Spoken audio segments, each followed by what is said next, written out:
Bonjour à tous, merci de nous rejoindre pour cette nouvelle Vendée en direct.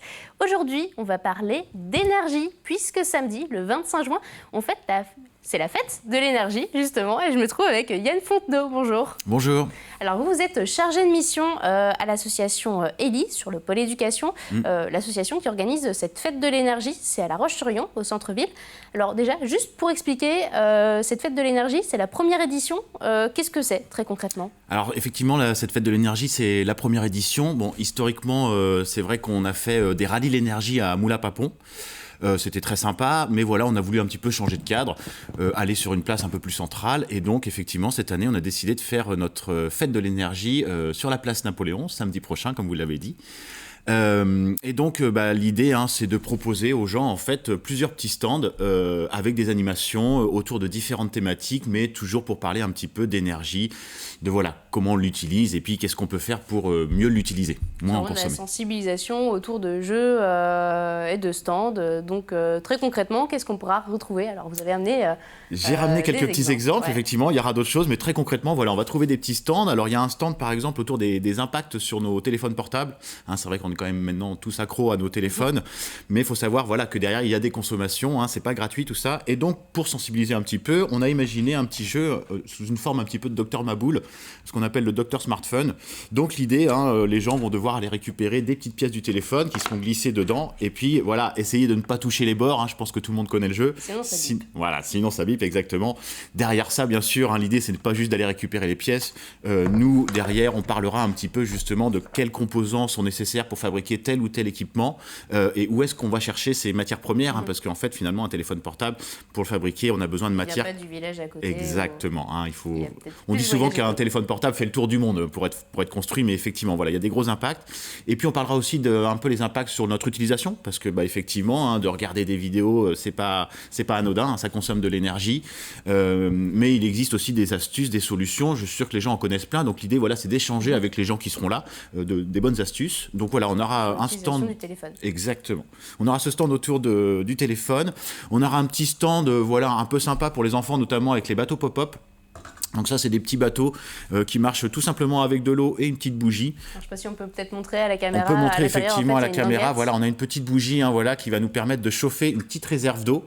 Et en faisant chauffer cette réserve d'eau, voilà, le bateau de lui-même va avancer tout seul comme par magie. Donc voilà, ça c'est un petit stand très sympa en famille. On a aussi un grand jeu de piste qu'on va organiser. Donc il y a des commerçants qu'on remercie d'ailleurs qui vont jouer le jeu. Et donc l'idée, alors ça sera sur la place Nap. Exactement, c'est une boîte noire.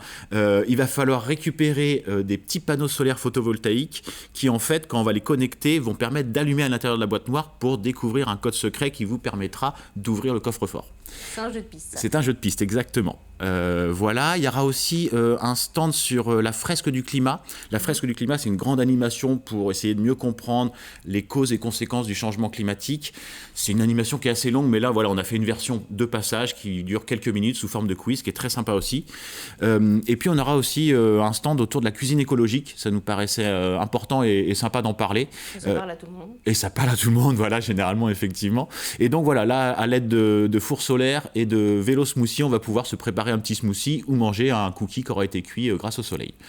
Et enfin, pour terminer, on aura notre stand un petit peu d'accueil d'Élise, voilà, pour répondre un petit peu à toutes les questions, présenter notre association au sens large, parce qu'effectivement, on ne fait pas que des fêtes de l'énergie.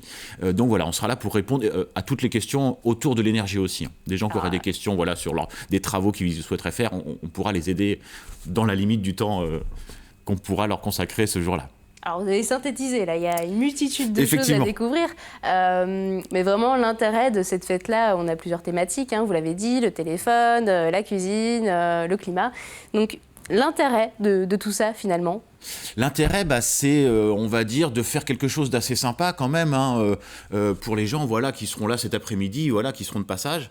Et c'est de commencer une première sensibilisation, de s'interroger un petit peu sur nos comportements, comment est-ce que j'agis par rapport à cette problématique qui est quand même effectivement, on ne peut plus le nier maintenant, une des plus grosses problématiques, je pense, de notre siècle, le changement climatique, le problème énergétique, les pollutions en général.